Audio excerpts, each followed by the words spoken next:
Guys, meron tayong gagawing Bluetooth speaker. So, bali, nawala na yung charging pin dito. Hindi na natin makita.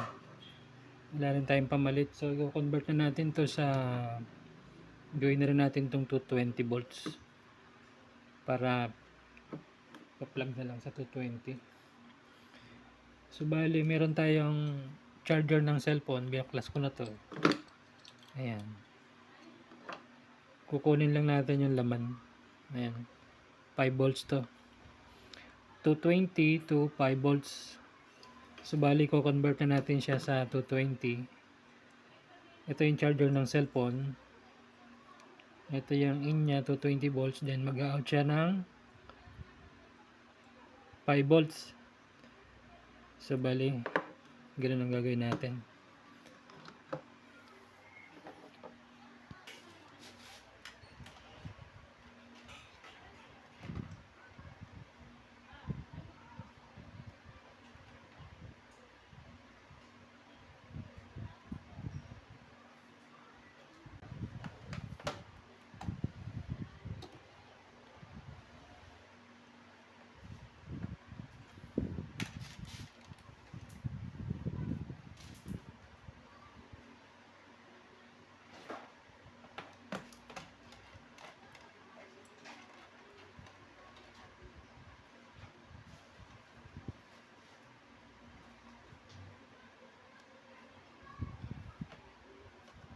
So, bali dito natin siya itatap yung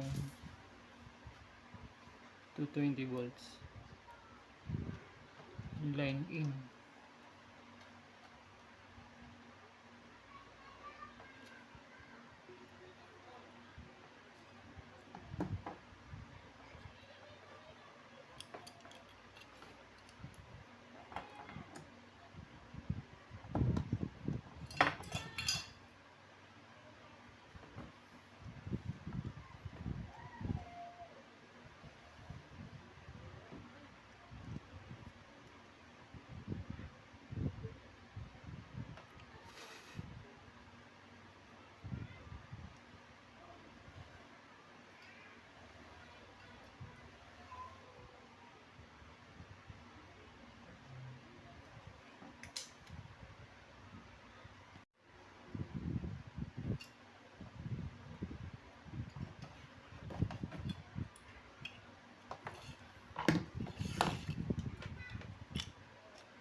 Then, ititrace lang natin yung 5 volts out dito.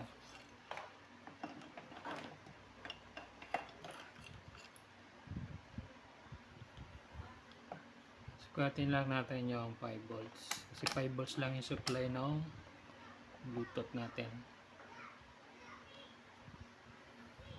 So, range lang tayo sa 10 volts.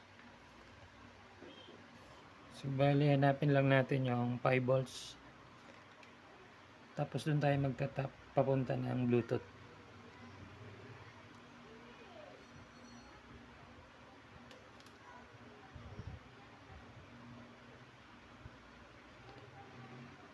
So, bali, ito yun.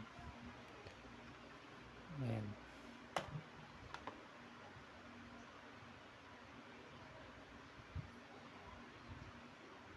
Ito yung positive. So, didikit natin yan doon sa supply dito. Sa natanggal na, ano.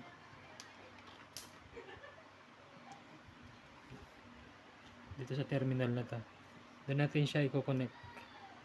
So, bali 220 na siya. Direkta na sa 220.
Tapos, dito natin siya itatap sa 5 volts.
So bali na itap na natin, then ayun na siya. Oops.